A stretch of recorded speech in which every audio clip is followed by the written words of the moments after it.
Olá, tudo bem com você? Mais uma vez, professor Hernani.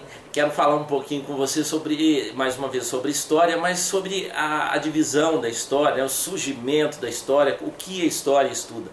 Isso é importante, que cai nos concursos, cai no Enem, né? E as pessoas precisam ser capazes de identificar a história pelos seus fatos históricos, fontes históricas, vestígios, né? Isso cai no Enem, nos vestibulares, então é interessante nós falarmos e compreender um pouquinho disso, né? A história é uma ciência que estuda o desenvolvimento do homem no tempo, ou seja, analisa os processos históricos, personagens, fatos, para poder compreender determinado período histórico, cultura ou civilização, né? Os objetivos da história. Um dos principais objetivos da história é resgatar os aspectos culturais de um determinado povo ou de uma região para o entendimento desse processo do desenvolvimento, né? É preciso entender o passado para compreender, para ter uma compreensão do presente. A história foi dividida em dois períodos. A pré-história, isso antes da escrita, mais ou menos 4.000 anos antes de Cristo, né? E a história após o surgimento da escrita. Por que a história após o surgimento da escrita? Vários historiadores, principalmente naquela época, esses historiadores diziam que não tem como estudar, não tinha como estudar a história antes da escrita, que a história só poderia ser estudada a partir da escrita. Mas hoje grandes historiadores, grandes nomes da história, a partir do século XX, mostram o contrário, que a história também pode ser estudada por vestígios, animais petrificados, ou seja, onde o homem fez aquela transformação e que deixou vestígio, história e pode ser estudadas, né? Por pinturas rupestres e vários outros métodos, né? A história ela se subdivide em períodos, né? Então nós temos a pré-história, antes do surgimento da escrita, mais ou menos 4.000 anos antes de Cristo, né? Nós temos a Idade Antiga. A Idade Antiga, a Antiguidade, né? Ela vai de 4.000 anos antes de Cristo até 476, na invasão do Império Romano, né? E depois nós temos a Idade Média. A Idade Média é o período história medieval, período medieval, né? Que vai de 476 até 1453. Então, até 1453, com a conquista de Constantinopla pelos turcos otomanos, né? E depois vem a Idade Moderna, que vai de 1453 até 1789, com a Revolução Francesa. E também em 1789 acontece a Inconfidência Mineira, ou a Conjuração Mineira aqui nas Minas Gerais, né? Então, a Idade Moderna ela está entre o século XVI e o século XVIII. Lá na Idade Moderna nós temos também a Renascença, o Barroco, o Rococó, né? E vários outros assuntos que é assunto para outras videoaulas, né? Os bárbaros, só comentando aqui, os bárbaros eram, para os romanos, eram todos aqueles povos que não tinham a cultura romana ou que estava fora das fronteiras romanas, né?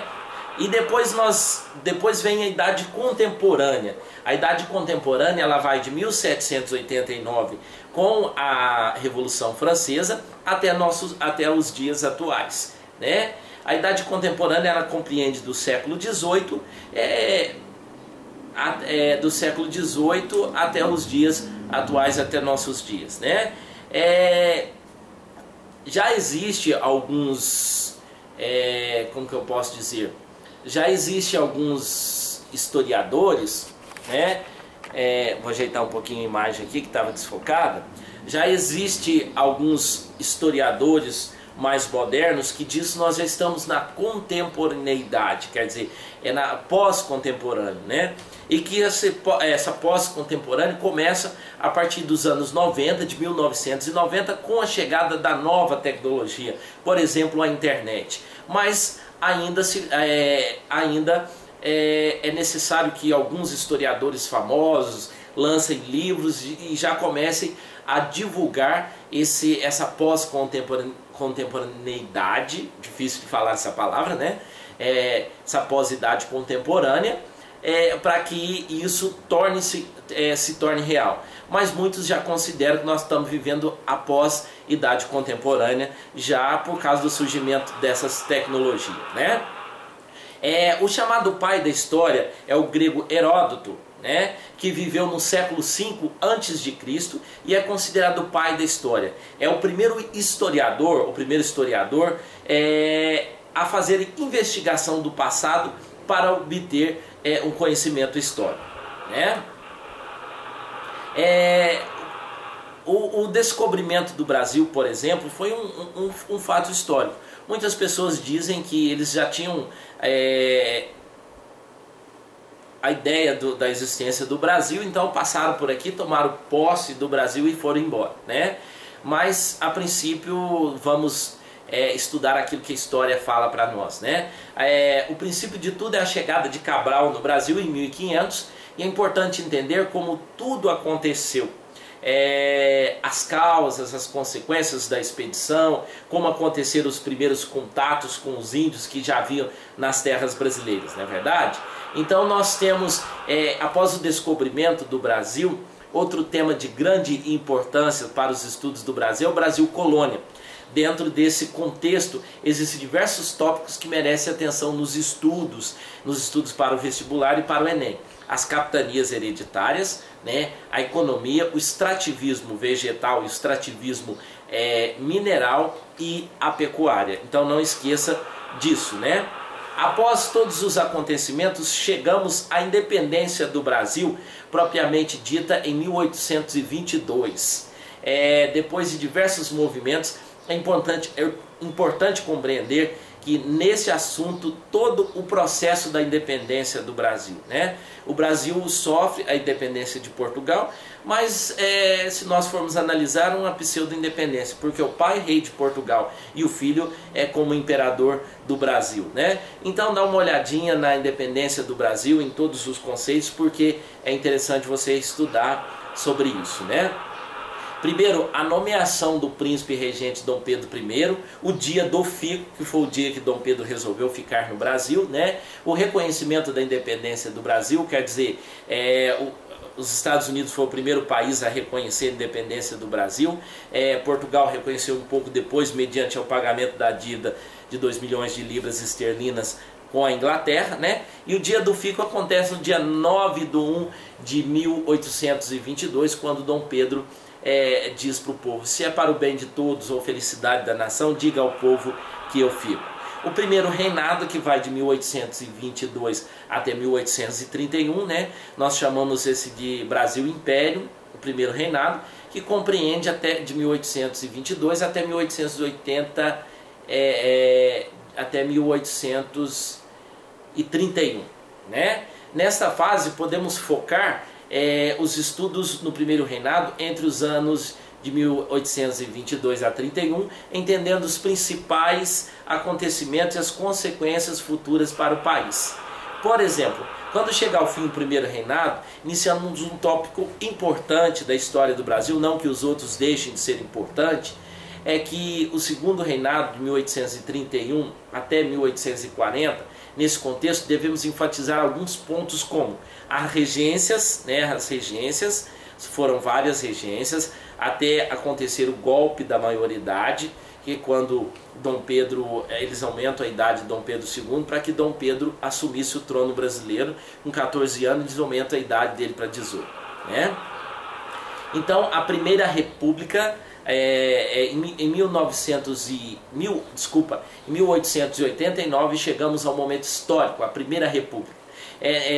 Nós podemos citar, por exemplo, diversos pontos importantes nos estudos da Primeira República. Por exemplo, o primeiro governo provisório do Marechal Deodoro da Fonseca, a Assembleia Constituinte, a política dos governadores, né, o coronelismo, as oligarquias, a política do café com leite, né, os movimentos tenentistas, a Coluna Prestes, as revoltas armadas, né, a Revolução de 30 e a Revolução de 30, que está sempre em evidência nos vestibulares. Por isso é importante se atentar aos fatos que antecederam a Revolução e como se deu e quais são as consequências para o futuro do país. A Era Vargas, né, que vai de 1930 a 1945, a Revolução de 30, com a chegada de Vargas no poder e a quebra da política do café com leite, né,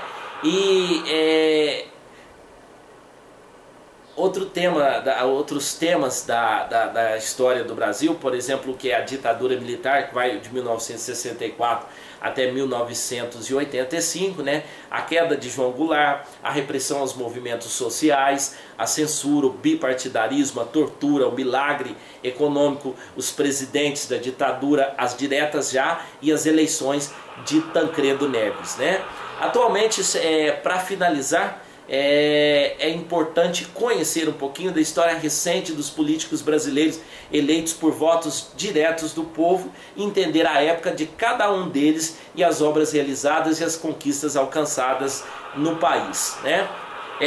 Depois da ditadura militar, com a volta da democracia, é importante vocês estudarem então o governo de Fernando Collor de Mello, logo em seguida o governo de Itamar Franco, né? Os dois mandatos de Fernando Henrique Cardoso, também os dois mandatos de Luiz Inácio Lula da Silva e, enfim, o mandato da presidente Dilma, que está acontecendo em meio a momentos turbulentos, né? Eu acredito que seja mais uma passagem desastrosa da política, né? A falta de jeito dos nossos políticos, dos nossos gestores, a gastança pública, né? Essas lava-jato, essas coisas todas. Eu prefiro acreditar que seja um momento de crise política e não de crise econômica. Quando o lado político não vai bem com o lado político não vai bem, acaba atrapalhando o crescimento do país. Então até a próxima, espero que tenha ajudado você. Pense nesses assuntos, estude bastante, porque o estudo é a chave que abre as portas para todos os horizontes. Até mais!